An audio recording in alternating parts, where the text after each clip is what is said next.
Ek wonder waar is die ander mense?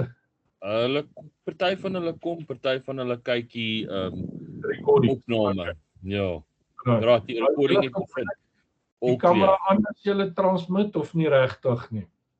Nee, wat? Not really. Okay. More than video feed. All right. Good evening, guys. Let's get going. Tonight we're going to look at. Let me just maybe share my screen. Where am I now? Camera, share, and share the screen. Well, where is that screen now? Where is my screen? Okay. No, that will be not the correct one. How did I do that? This one? Okay, let's move that one somewhere else. Then we can do the share from another point. Sorry, I forgot that to share, you got to be careful on how you share. Choose entire screen, Chrome tab, that one, and share. Tell me, do you guys see my screen that says chapter 25, transceivers and transverters?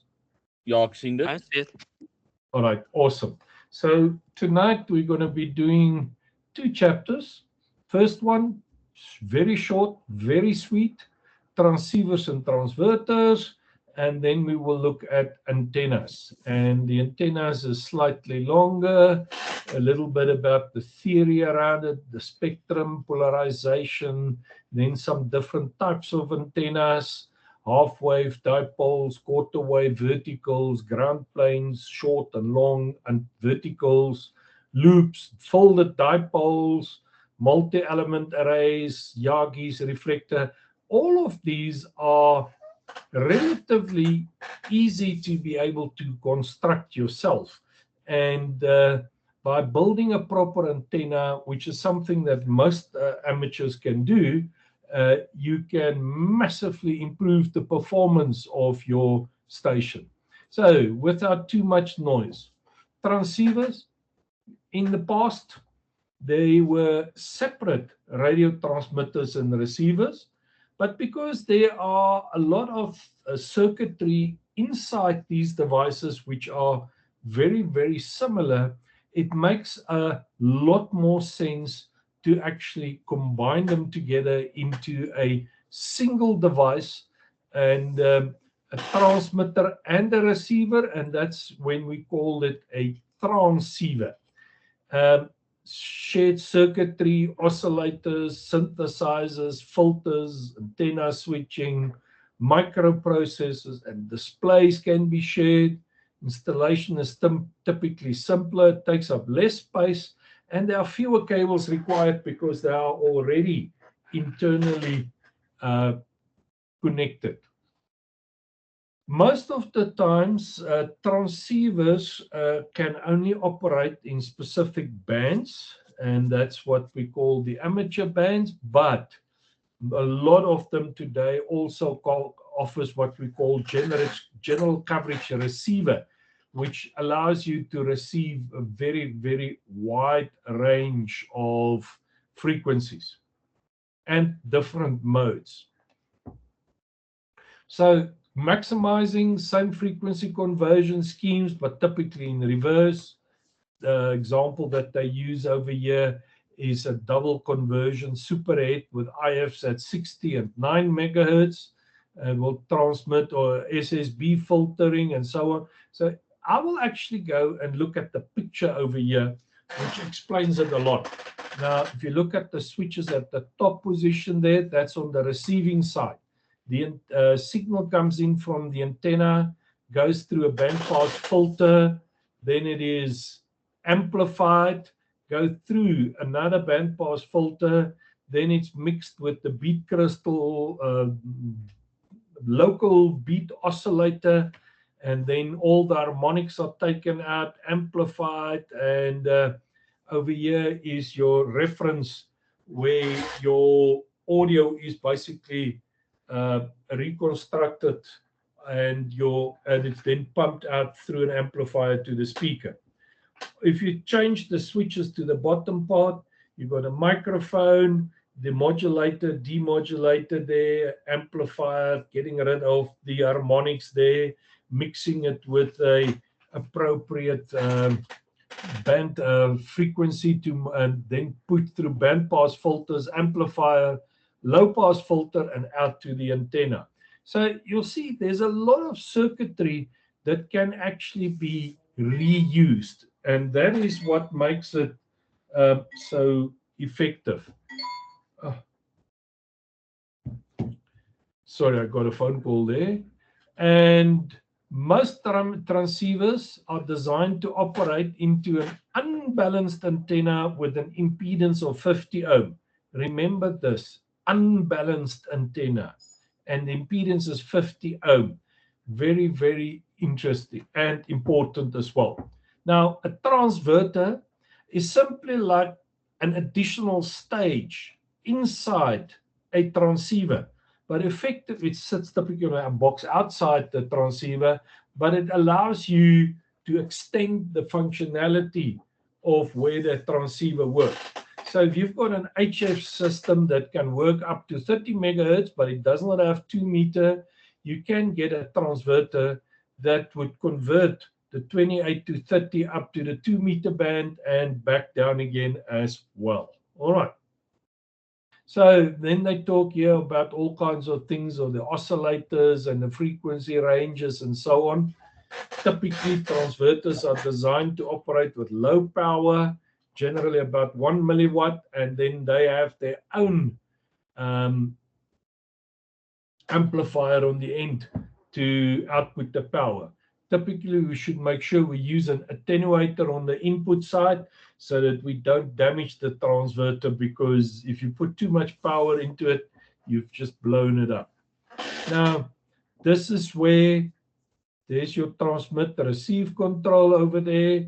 There's the local oscillator at 116 megahertz. So if you take 28 to 30 and you add 116 to that, you'll get 114 plus 146, somewhere in that range. And then you will go out with a band pass filter to the 2 meter side. And likewise, when you come back, you receive, you take 144 and then you take away 116 and you're back into your 2830 where your transceiver works. All right. So it's just simply another stage or in the processor, or that's how you can see it. Some transceivers even allow you to use the offset of the transverter so it will display the correct frequency. A receive converter can be seen simply as an extra stage to a multi-conversion superhead. And that's exactly what I've said. All right. So it's a transmitter and a receiver that's called combined a transceiver, and they will convert the transceiver to transmit and receive in a new frequency band. The advantages of a transceiver: cost less than a separate transmitter and receiver. Yes, definitely. Better integrates frequency control. Absolutely. More compact and easier. Absolutely. So it's all of the above there. A transverter provides the ability to convert a transformer to more than, not a transformer, change the units to measure, never, receive extra, yeah, right. C, use existing transceiver to cover another amateur band. A receive converter converts a single conversion superhead into what? One single, then we go another stage, dual conversion. All right. Now, any questions on transceivers and transverters? Easy, no? That's a quick no. Just chapter basically, it's in a sense, in a sense, amplification and reduction of time signal Exactly. that's sent That's and all it is. received. That's all it is. All right. Now, the very interesting chapter, and this is the one, unless you are very good with a soldering iron, you got loads of patience and lots of skills and everything, antennas don't require all that high level of coordination and skills and everything, yet it is a very, very rewarding field whereby you can do wonders by understanding a couple of basics around antennas and the electromagnetic fields that are associated with them. Remember, antennas convert electrical energy, which requires conductors to carry it, into electromagnetic energy. And that is the radio waves, the electromagnetic energy. So it takes electrical energy and makes it electromagnetic, which allows to travel through space. Then they can also convert receiving electromagnetic energy back into electricity for further processing on the receiver side. All right. So an electrical current flowing in a conductor will always generate a magnetic field in the space around the conductor. If you take your, and now I'm going to switch my camera on again, just for a moment, because I always use my right hand. The direction in which the wave propagates is like this, the electrical field is like this, and the magnetic field is the other one. So they are all perpendicular to each other. So while it moves in that direction, the electrical field is horizontally polarized and magnetic vertical. But we always focus on the electrical field. So we'll say this is electrically horizontally polarized. Vertically polarized would look something like this, but it's also still the orientation and the relationship between those don't change. All right. And this is what it talks about. The resulting interrelating varying electrical and magnetic fields are called electromagnetic waves. Now, if you look at electromagnetic waves, visible light is one there. Lower in frequency will go infrared, microwave, radio. Higher than visible will be ultraviolet, X-ray, gamma, more energy, shorter wavelengths, higher frequency on this side. Radio, longer wavelengths, lower, but they're still electromagnetic waves. And a lot of the rules that we can apply to visible light, we can also apply to radio waves. Not all, that I'm saying most of them. Very, very similar. Polarization is all about the electrical field. And that's what's the important part in this thing. The electrical field is called the E field. Then the magnetic field is the H field in physics, of course. The orientation of the electric field generally corresponds to the orientation of the conductor carrying the current that generated the radio waves. Take note, generally. All right. So if an antenna has got horizontal conductors, then the chances are very good that it will be horizontally polarized. If the conductors are vertical, then chances are very good that it will be vertically polarized, and vice versa. Now, transmission and receiving antennas should be of the same polarization, or else you've got like a 30 dB isolation between the two.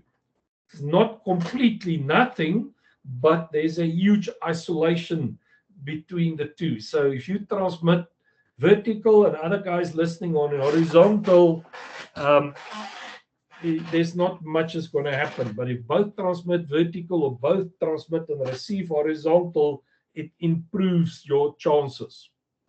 But wait until we do HF and you listen to George and me on a Sunday morning, and you will then learn of some of the exceptions to that rule.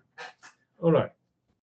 Now, when the moment we talk to things like satellites that travel around the sky, they are tumbling and they are moving. So their antennas are not always vertical or horizontal because it keeps on changing. There's a different method that we can use there, and we use like a corkscrew polarization. Left-hand circular or right-hand circular are typically used over there.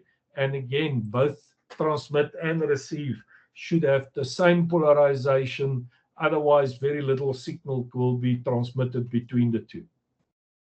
The first antenna that we always talk about is a half-wave dipole. You've got your feed point in the center, you've got a quarter wave on the one end and a quarter wave length on the other side. Now, look at this. Assume that an alternating voltage is applied at the dipole's resonant frequency. That is the frequency for which each side of the dipole is exactly a quarter wavelength. An instant in time when one side of the voltage source is positive and the other is negative. And that means that some electrons will be pulled in one direction and on the other side pushed in the other direction. Now, as the electrons move up, they will push the next one and the next one and the next one until it gets to the end of the wire and then it comes back. Now, the magic happens that at the end point, that wave gets reflected back from the end of the wire and heads back to the feed point. Now, we know that a alternating wave goes through cycles, up and down, up and down. Now, a quarter wavelength this way and a quarter wave back is half a wavelength. What happens after a half wave with an antenna? Well, the signal, if you start at 0, it will go up to maximum and then it will come down and will go through 0 again, and then it will go into the negative side. So the moment that signal comes back, it matches with the cycle at a half again, and it amplifies the signal going to the other side. Likewise, the one that's gone left has also gone through half wave at 180 degrees and then that side. So very quickly, you've got a wave that bounces up and down. And that's what's called a standing wave or a pool ball. The wave that happens there travels forwards and backwards. And that's when we talk about a balanced antenna with your standing wave ratios. And it will, with very little energy, you can have a nice big standing wave in the antenna and transmit a lot of energy very effectively. All right. So very interesting, this half wave cycle over here. If you look at the current distribution, the highest amount of current sits at the top, at the feed point, with the voltage being low at this stage because there's an inverse relationship between voltage and current. The energy stays the same, but the voltage and the current changes. Now, the inverse of this is also true. At the feed point, the voltage is low, but at the end point where the current is low, the voltage is very high. And that high voltage can be dangerous. So be very, very careful with that. Because it is the current flowing in the antenna that is primarily responsible for the emission of the radio waves. They can be visualized as being emitted from the point of the highest current at the center of the antenna. So this central part is most important for dictating how and what your antenna is going to do. And although the current decreases towards the end, the opposite happens with the voltage. Like it said, it's greatest at either point. So be careful. Beware of the open ends of antennas where no current is flowing, as they invariably carry high voltages. And spark overs can and do happen. All right. People have been hurt because of that. And because of the way that this wave oscillates and it's corresponding to the frequency that you are transmitting in, you will have a standing wave. All right. Now, another thing that we should look at, if your dipole is this little vertical line here, which is in the same plane of the paper, then the amount of energy that is being radiated is strongest perpendicular to that. And this is what the length of these arrows show you, where the signal is the strongest. All right. Now, we don't normally show it with a bunch of arrows. They rather give you a line where they connect all the endpoints of those together, and then it will look something like this. Again, the antenna is not shown over here, but it's typically lying in the same vertical plane here. And you can say you are looking at this antenna from above, looking down on the antenna, and it's lying out lengthwise there, so it will radiate most towards the sides, all right, with a null at the top. Now, if you go and you look at the end on that antenna, so if you take that same antenna now and you turn it so that you are looking directly down the line of the antenna, then it will look like this. It seems to be omnidirectional, as it is omnidirectional from this side. All right.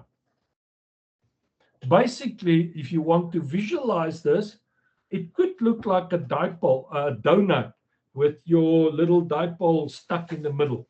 All right. Or a core of, or an apple with the core of an apple in the middle there. If you look at the apple from above, it's round.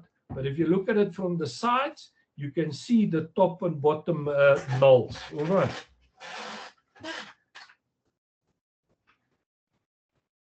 Now, free space is wonderful and everything, except we don't live in free space. There's always earth involved and the ground waves that also reflects the radio waves.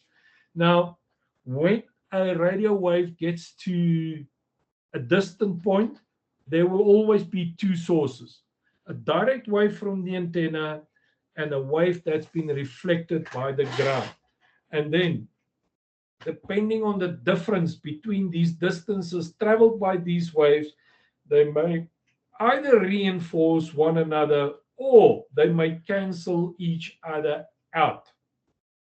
It's called interference or interference. Both constructive and destructive can happen.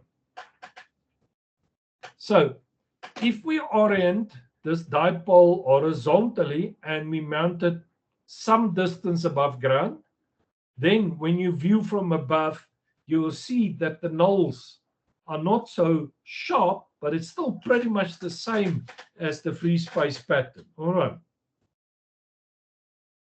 Once again, if you look at the dipole, okay, that's the same as what we've done. Now, how unfortunately, the nearby Earth has a much greater effect on the vertical pattern of the antenna. Instead of radiating equally in all directions as it would with no ground present, we will get something like this. Can you see now? The bottom null is gone, and there's the one side lobe this way and another side lobe that side. Can you see that? It's like it gets squashed from below, and it makes a nice, interesting little wobble on the top there as well. Okay.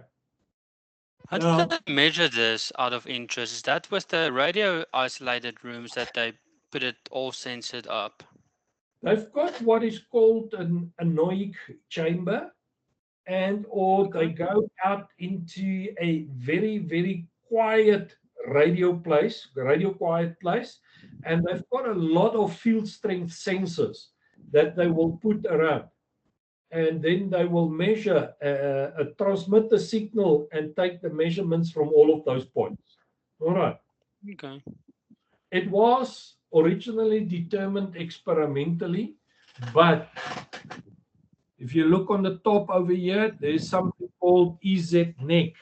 That's a special program that was developed to simulate those experimental measurements. All right. So nowadays, we can all play around with EZNEC and draw antenna patterns. All right. It helps And play enormously a lot. Right? It helps a So- lot, more than one would imagine. Those diagrams help more than what one would wish for. This is actually an incredibly useful tool if you're an antenna designer or you want to know how antennas work. It's a little bit advanced, but it is something that one can work towards. All right. Now, if you take that same antenna and you will see that the lobe on each side was at about 27 degrees. That is where that is. You see from the ground about 27 degrees out. And this is when it was at a half lambda wavelength about ground, half lambda. Now, if you lift that up, you double the distance to 1 wavelength, then the elevation pattern changes. You get an additional lobe that comes in. You get one that's higher, much higher. It's typically about 47 degrees, and another one that's pretty low at 14 degrees. Now, the higher lobes work very well for close by communication, because remember, the wave goes out from there up into the ionosphere, it bounces against the ionosphere, and it comes down. Sorry. The low ones will, on the curvature of the Earth, it will go very far, still hit the ionosphere, bounce down, and reach the ground with a single hop much further away, a single hop distance much greater than what the top lobe would have. All right. So the old story over here is, if you want to work DX, which is very far, long distance contacts, then you must have your antenna as high as possible. All right. Up to the point where we've got our building regulations in South Africa, which prevents us from easily putting up a tower of higher than 14 meters. So 14 meters plus 1 meter above that is at 15 meters. So the 15-meter band could be at 1 lambda. If you've got a tri-band antenna that is 15, 20, and 10, then the 15 is at 1 lambda, the 20 meters at about 3/4 lambda, and the 10 meters at a half wavelength. All right. Or 1.5 actually. All right. So because most of the energy gets transmitted from there where the current is the highest, you can shape that into what we call an inverted V, where you've only got a single support structure, and you go up X amount of meters, and then you come down, and you've got to make sure that the angle between your legs that come down are more than 90 degrees. Because the more you bring them down, the higher the impedance of the antenna is going to get. A normal flat wave horizontal dipole has got an impedance of 72 ohm. By bringing it down a bit, you can get close to 50 ohm as well. If you go less than 90 degrees, then you are looking for trouble. All right. So provided the angle is not too acute, the inverted V function almost like a classical dipole. All right. And this is also a very popular antenna that is relatively easy to construct and put up. And a lot of us uses inverted Vs. All right. Now, also a Hertz antenna, because Heinrich Hertz was the first one to play around with horizontal dipoles. Now, quarter wave vertical is another popular antenna. It's like 1/2 of a dipole, where you've got a quarter wave up and the other part at the ground. Now, the radiation patterns for a quarter wave vertical will look something like this. Very similar to that of a dipole, actually. Okay? Surprisingly enough, if you go back to the dipole, you'll see it look like this. And then the vertical will look very similar. Remember, you can't do a vertical in free space because you have to have ground as part of the equation. Another thing that can be done is, although a quarter wave vertical will work with just the ground rod, 75% of your power or more will go into the ground instead of being radiated. Great for earthworms, but not your signal. Careful, which is one of the reasons that can sometimes make a vertical not work so well. The radiation resistance of a quarter wave vertical antenna is 36 ohms, which is half of the 72 of a half wave, because it's half of a half wave antenna actually.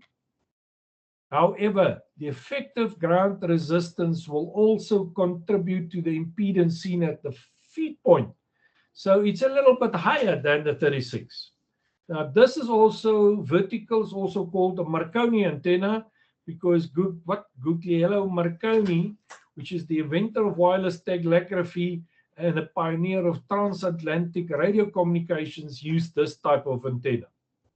Now, there's another way of improving the performance of a quarter wave vertical, and that is to raise the vertical antenna 1/8 of a wavelength or more above the ground and feed it against some radials.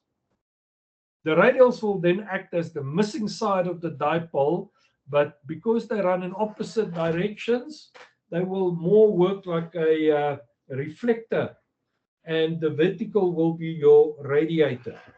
Now, if you go and angle those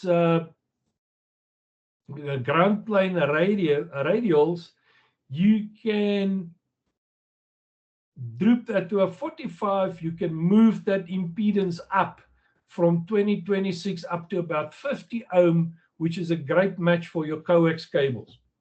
So you'll see, if you droop it to 90, then of course you've got a vertically orientated dipole. But if the two of them are at 45 or more, at 45 degrees, they work very, very well. You will see that it is used in some of the diamond antennas, the collinear antennas, uses exactly the same principle. Some of them have only got 3 radials that comes down at an angle, and that angle helps to make them work very, very effectively. In general, the more radials you add, the longer they are, and the better they are insulated from ground, the more efficient the ground plane antennas became. Now, there gets a point where it gets really, really ridiculous, and your gain is not nearly as much. So there is an optimal relationship between radial length and the number of radials required. For us, practical field deployments, things like that, 4 radials are usually sufficient. If it's going to be a home station, you can double that up to 8 or 16. All right. There are ways that when an antenna is either too short or too long, when you try and use the antenna on a non-resonant frequency. Somebody's looking for me. I wonder if I'd fallen off the bus, or somebody's trying to tell me something, or... All right, no, nothing critical yet. All right, what's the time? 34, we need to move it. You can add loading coils to make an antenna shorter, either at the base or at the center, for it to be able to resonate, but be careful. This will reduce the functionality of the antenna. Verticals, this is also a very important thing. Verticals of about 5/8 lambda will produce very good radiation patterns. Beyond this, the performance starts to deteriorate. 5/8 lambdas are popular in VHF and UHF mobile installations. Diamond NR 770 antenna, one of the best antennas that you can install in a vehicle, is a 5/8 antenna. It's a dual band 5/8 over 5/8, 5/8 in VHF and 5/8 in UHF, and therefore it works very, very well for dual band radios. Loop antenna, well, each side is a quarter wave, so the 4 quarters add together as a full wave. And if you imagine your wave traveling, going around, it will take it exactly 1 lambda to get back to that point. So when it hits the start point, it is at the start of the next cycle again. So very quickly, you'll get a beautiful standing wave in this one as well. Important to note, the resistance of a loop is about 130 ohm. All right. The loop is normally erected vertically, and there are 2 points of high current in the loop, one at the feed point and one halfway over the top. So this side and that side. And guess what? Where the high current is horizontal. So then that will be horizontally polarized. If you move this feed point to the side, then the high current points will be on the vertical elements, and you'll have a vertical polarization. All right. Now, the radiation pattern of a horizontally polarized one-wave loop is similar to that of a dipole again, with the strongest radiation being perpendicular to the horizontal wires of the loop, exactly as expected from a quarter wave. All right, it looks like it's a 2 dipole antennas with the ends just bent up together. All right, and this is what we call a quad loop. Now, a folded dipole is when we take the same shape over here and we flatten it severely so that these 2 sides are very close to each other, the 2 horizontal parts. And the resistance is about 300 ohm in a folded dipole. Then we go on to multi-arrays. And multi-arrays, there's one antenna over here, number A, a little vertical stubby, and B, another vertical stubby here. They are a quarter wavelength apart, away from each other. And when you put this signal in on the one side, it will travel a quarter wave and then get there. The bottom line is that you'll get this type of radiation pattern, a cardioid or heart-shaped figure. All right. This is the typical pattern of a 2-element fire array. Then there's the Yagi-Uda, which have basically got a driven element and then parasitic elements, with one that's longer, that's the reflector, and one or more that is shorter, that are directors. The more directors you have, the more the signal is going to be favored into this direction, and the more the front to back ratio is going to be, meaning that more signal is going to go into that direction. And you could have a 5-element Yagi that will typically radiate something like this. All right. Remember, an antenna never adds more energy towards what we are transmitting. It just shapes it into a specific direction and focuses the energy on that side. And because antennas are what we call reciprocal, it means that there where they transmit is also there where they listen. And which makes it great for when there's a lot of interference on the side. This directionality will make it deaf to the interference on the side. It will only listen to what's coming in there where it's focused. All right. Reflector antennas using a dish antenna, typically used above 1 gigahertz, where you bounce the signal against the reflector and have a small little receiving antenna in the center there. All right. Antenna gain, like we said here, the antennas do not amplify, they just focus the energy. We talk about decibels, DCD, decibel D, DBD, decibels compared to a dipole. Don't look at isotropic dBi. That is a recipe for disaster. All right. A dipole, a standard, got a 2.1 dB improvement over dBi. All right. So if somebody give you an antenna and it says, oh, it's 3 dBd and another one that's 3 dBi, which one is the better one? Definitely the 3 dBd one, because that is actually 3 plus 2 is about 5 dBi. All right.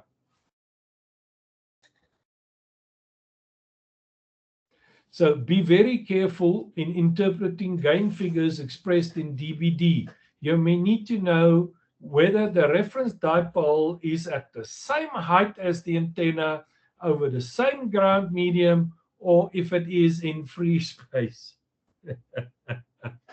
So at the end of the day, dBi is sort of, although it's only theoretical, it's a more comparable standard to be using. All right.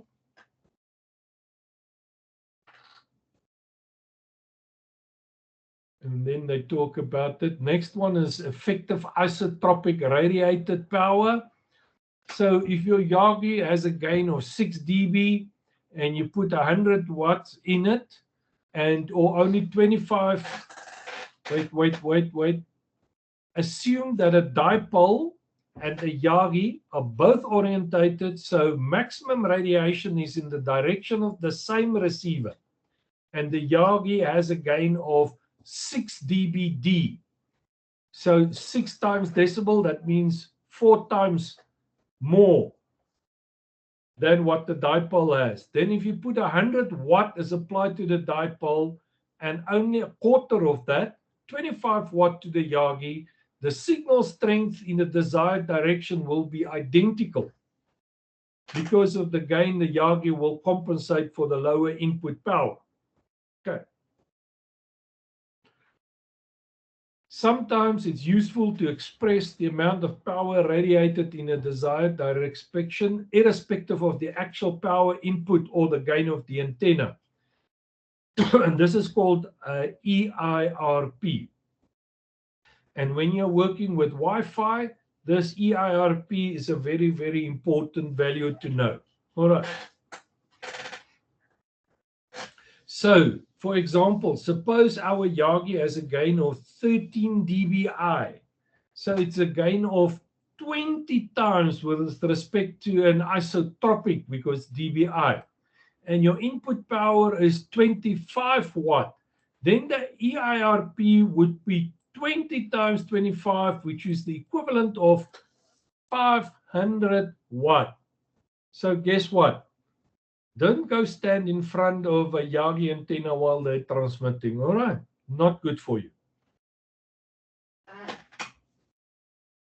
Now, EIRP can be useful to say you could calculate how much power you need to work a certain path. For example, the power to operate a satellite might be specified as 1 kilowatt EIRP. Now, how do you get there? You can put 400 watt into an antenna with 4 dBi gain, or 100 watt into an antenna with 10 dBi gain, or 10 watt into an antenna with 20 dBi. You see this? All right. Remember, the higher the gain of the antenna is, also the narrower the beam that is focused that comes out of it, and the more accurate your tracking needs to be.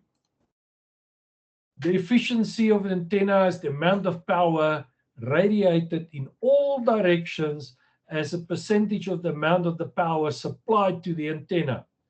All right, be very careful over here. The way they calculate it here, the radiated energy for a ground plane antenna with a feed resistance of 50 ohm against a radiation resistance of 36 will imply that you're already losing 14 ohms. So 36 over 50 is 72%. So therefore, the antenna is only 72% effective. All right.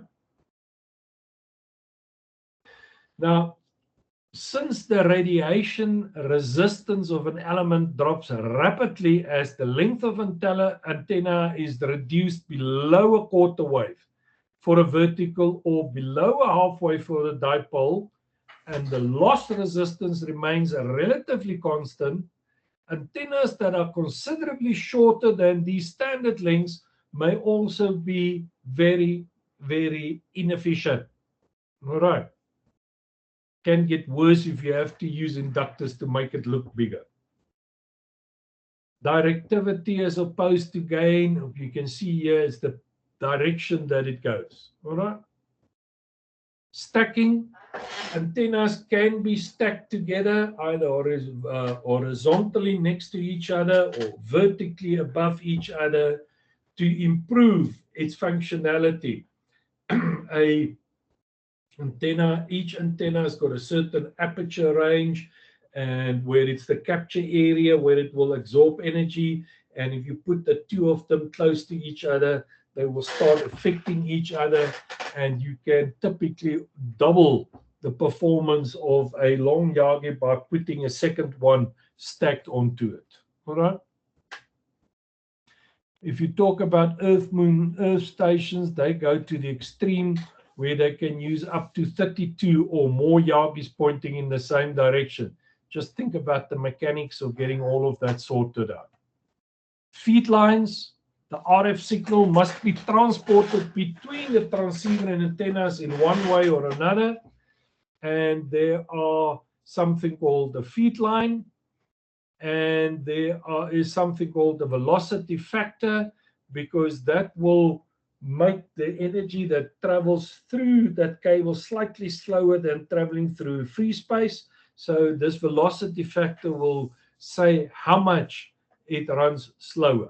Coax cables can anything between 0.5 to 0.8. Remember, when it's 1, it's running at the same space as free space, so it can never be 1. It's always less than 1. All right. Now, feed lines comes in two flavors, balanced and unbalanced. A balanced feeder consists of two parallel wires, open feeders or ladder line, and they've got different resistances, and I've seen exam questions about this as well. And then twin lead ribbon. These things are not used so much anymore. Most of the time we use coax cables, and where the core conductor will run inside the screen. It's unbalanced, like our transmitter has got an unbalanced port as well. Then there is no current on the outside. However, if you go up to a dipole antenna up at the top, that is a balanced device. So now you've got to connect a unbalanced cable to a balanced device, and this is there where we said we use a balun. All right, there's another part where they actually talk about this. Waveguides is another unbalanced feeder for consists of an enclosed tubes, and there used to be many wavelengths at a microwave frequency. So waveguides can't be used on HF, VHF, and UHF because the wavelengths are just too big for that. The voltage standing wave ratio, or VSWR, or simply SWR, describes how well the antenna is matched to the feed line. This again is a very, very, very important characteristic or measurement value that we can measure and deploy properly and make sure that we can control it, the SWR. Now, the SWR is simply expressed as a ratio Remember, our most common feed line is 50 ohms. A perfect dipole will therefore have an SWR of 72/50 or 1.4421. Not like some of the old timers tell you 1:1. 1:1 is slightly unmatched, actually. A perfect ground plane antenna has got an SWR of 50/36 or 1.39. Again, almost 1.4. For practical purposes, an SWR of better than 1.5, that means anything between 1.0 up to 1.1, 1.3, 1.4, 1.5 to 1 is usually acceptable, and your transmitter can work very well with it.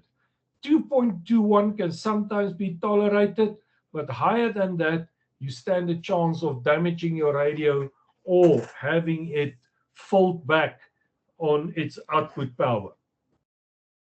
Professional RF engineers think in terms of reflection coefficient expressed in dB rather than SWR.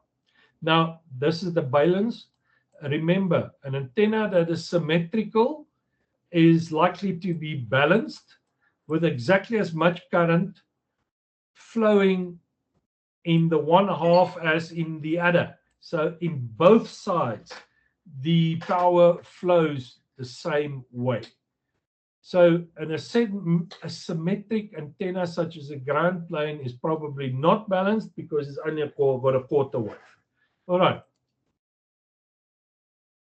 So here we go. Balanced feeders work well for balanced antennas, but somehow we've got to connect that to our unbalanced transmitter. And this is where we use a balun. All right.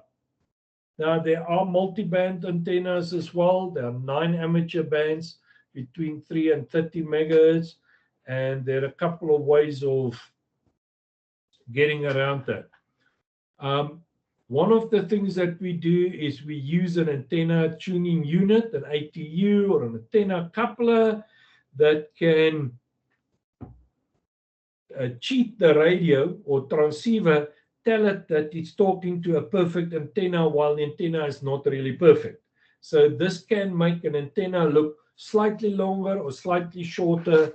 Otherwise, for every frequency, you would have had your own dedicated antenna. It just becomes too much.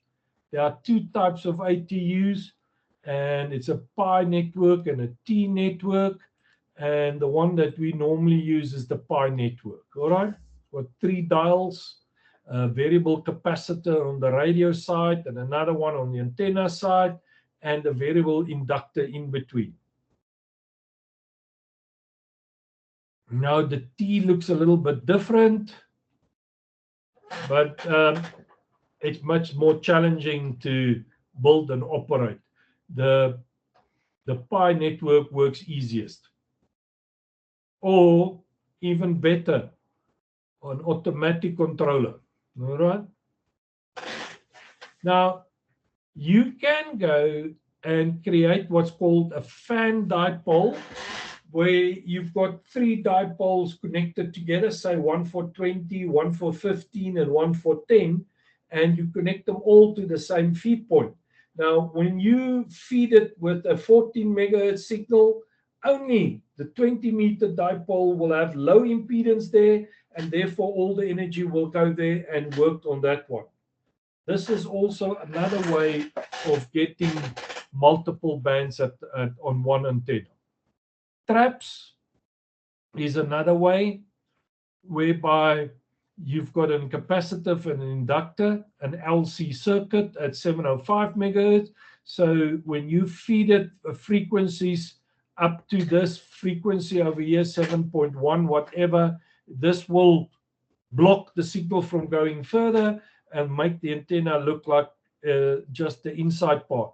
But if you drop the frequency load, then it will go through further and adding that part on. This is one way of doing a 40 and 80 meters on the same dipole antenna. Okay, resonant in 40-meter band on the inside and outside in the 80-meter band.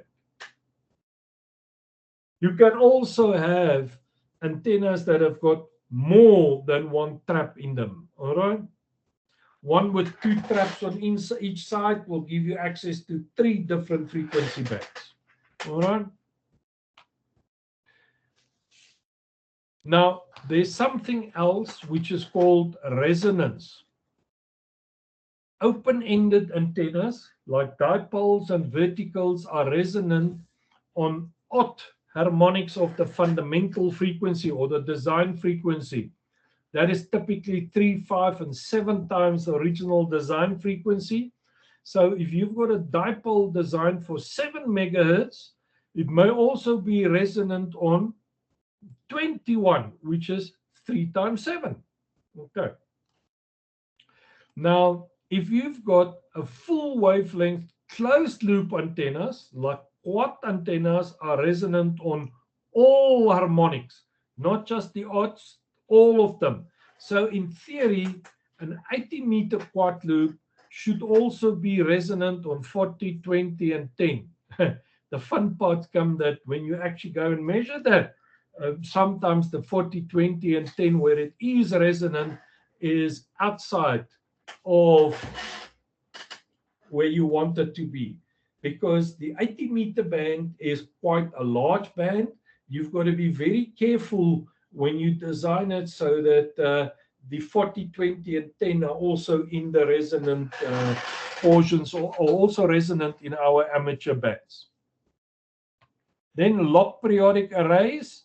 Now, long wires getting shorter, shorter, shorter, being fed from the top over here, the signal go down, and wherever the impedance is the best match for the frequency, that's the one that will radiate. All the others will work like a Yagi with directors and reflectors, the longer ones, and directors in front. As you can see, this is fixed, mounted on the earth. So yes, you do get lock periodics that can be mounted up on the sky, but they are not as efficient as what a 3-element Yagi would be, for instance, a 3 or a 5-element Yagi. Practical antennas, remember, wavelengths are big. And this is a very interesting part here, and I would strongly recommend you to read through this carefully, because this will teach you how to build your very first antenna. All right.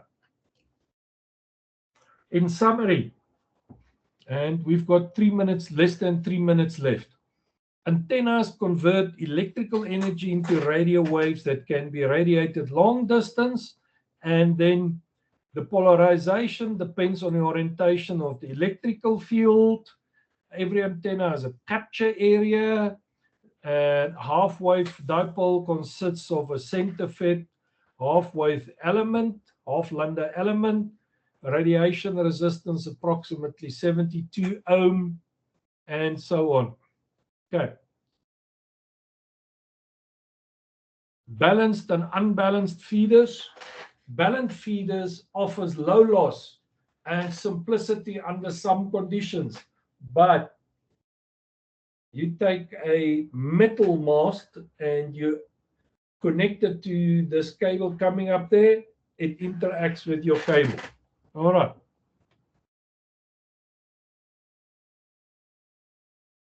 Questions? Electromagnetic waves are created by the alternating RF currents in an antenna. In electromagnetic radiation, which of the following is true? E for electrical, H for magnetic, and the direction of propagation are all at right angles. It's that right-hand picture, remember. To radiate an electromagnetic wave must have an E and an H field. Polarization is typically also because of the orientation of the transmitting antenna. A wavelength lambda, we've seen it way earlier, 300 divided by the frequency in megahertz. So 100 megahertz, 300 divided by 100 gives us about 3 meters. By the way, you'll see this calculation a lot, and it is something that you can keep in the back of your mind. Learn it like a rule of thumb to double check you. 100 megahertz, 3 meters in length. All right. When an antenna is well matched to the feed line for the transmitted frequency, a good SWR will be obtained. What do the terms vertical, horizontal as applied to the wave refer to? The orientation of the electric field. What radiation pattern does an ideal half-wave dipole have if it is installed parallel to Earth? Radiates well in both horizontal directions perpendicular to the dipole. How does proximity of the ground affect the radiation pattern of a horizontal dipole antenna? If the antenna is less than a half wavelength from the ground, a reflected radio wave from the ground will distort the antenna's radiation pattern. Remember, half lambda, then the little wings sit up at about 47 degrees or 27 degrees. If you go up to 1 lambda, then you've got two wings, one that is at 47 and the other one at 14, and much more practical. So the higher the antenna, the better for long wave communication, long distance communication. What kind of antenna would best enhance a signal from a particular direction while rejecting interfering signals from another direction? That's a beam antenna or a Yagi antenna. What is a directional antenna? It's an antenna that radiates more strongly in some directions than others. What is the purpose of an antenna matching? To match impedances within the antenna systems. Okay. When will a power source deliver maximum output? When the impedance of the load is equal to the impedance of the source. That's the important numbers there. If your impedances are balanced, then you'll have the maximum transmissible power or efficiency on the antenna. Again, what is the wavelength of a 100 megahertz signal in RG213? Remember the velocity factor in coax cable?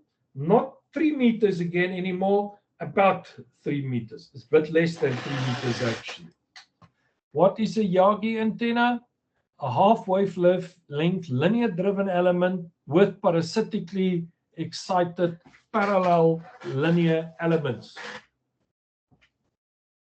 Why is a Yagi antenna often used for amateur radio communications on the 20-meter band?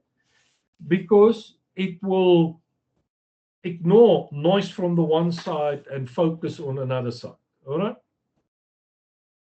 Choose a physical description of the radiating elements of a horizontally polarized Yagi antenna. So tell me, what does a horizontally polarized Yagi look like? Two or more straight parallel elements arranged in the horizontal plane. What is the name of the parasitic beam antenna using 2 or more straight metal elements arranged physically parallel to each other? It's exactly the same question, just from the other side, a Yagi antenna. How many driven elements does a simple Yagi typically have? Simple, 1. There could be 2, but it's usually just 1. If it's more than 1, if it's 2, then it's typically called a TET antenna, just as a matter of interest. What kind of antenna array is composed of square or diamond-shaped full wave closed loop driven with 1 or more parasitic loops parallel to the first one? That is a cubical quad. Remember, the quads are resonant on all harmonics as well. Okay. An amateur finds that a Yagi just does not provide enough signal to access a distant repeater. What can you do? Use 2 identical Yagis on the same tower. You stack them. What is the polarization of the signal from a half wavelength antenna which has its elements perpendicular to the Earth's surface? That's a vertical. All right. A dipole with 2 sets of traps will allow operation on 3 bands. A folded dipole, that's the one where the two radiating elements are squashed quite close together, 300 ohms. A vertical antenna relies on good earth and ground connection. The term ZEP, Yagi, Quad, and LOC all refers to antennas. Questions, ladies and gentlemen? 5 minutes over. Sorry for that. A lot of info. Oh, But it's not that hard actually. It's just start going through it to understand it. That's all. It's not so difficult. There's only 1 or 2 formulas that you've got to remember. 300 divided by the frequency to give you the wavelength, or the wavelength is 300 divided by the frequency. You know. Henry, question? Nee, glad nie. Ek het baie interessant, Peer. En ja, die magic number is 300. Dit moet jy in jou brein inprogrammeer. En die ander ding is dat is belangrik wat jy daar gesê het van die antenna tuner is eintlik 'n radio protector. En ja, so dit bly 'n slegte antenna. Hy beskerm net die radio. Hy cheat die radio. En dis hoekom om 'n regte antenna te hê is die holy grail. Dis waarna ons almal waarheen ons mik. Alraai. Okay. Mense, as julle vrae het, welkom om vir ons enige van ons te vra. Ons almal gaan probeer om te antwoord. Goed. Nothing from that side. Okay. En ons aan met antennas altyd te baie daarso is van hierdie van antennas wat ek in die hoofindustrie al gesien het. Dis hoekom kry ek nie so sein wat ek al weet ons moet in hierdie afstand of so sein kry nie, en dan kry dit nie, dan kom jy agter maar hulle gebruik dalk nog 'n 5 na 10 jaar ou antenna wat nie weer dieselfde ding meer doen wat hy moet doen nie. Well,